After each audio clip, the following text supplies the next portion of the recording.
very low key, kept things simple at home. A Thanksgiving filled with Zoom and FaceTime for VCU Medical Center ER Dr. Stephen Miller's family. It was definitely disappointing, but we made the most of it. Many Virginians chose the opposite route this holiday, something Dr. Miller is acutely aware of because of the 8 months he spent treating COVID patients. There are no great answers, and it's everybody has to kind of take that individual responsibility.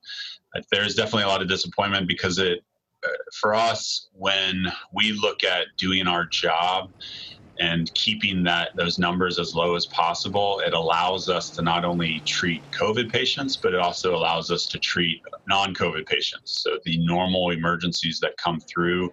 Looking at the data, a Thanksgiving spike in cases is not yet reflected because of the testing results lag.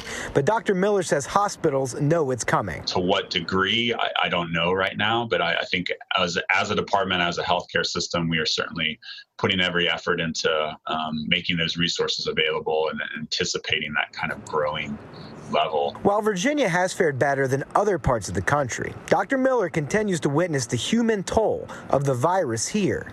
I mean, just recently I had not just one patient come in, but it was a whole family. So it was an elderly father, his wife and their daughter, all three of them had to come in. It was a situation where you had 3 people in different rooms and all of them worried about each other. It was one of those things where it came on very fast for them, as they describe it. I had been trying to do the right things, and this got a hold of them, got in their family, and had a huge impact. Despite seeing situations like this daily for 8 months, Miller says he understands others might be growing tired of COVID guidelines. If I have a second grader and a kindergartner, we're doing virtual schooling. My wife is a high school teacher.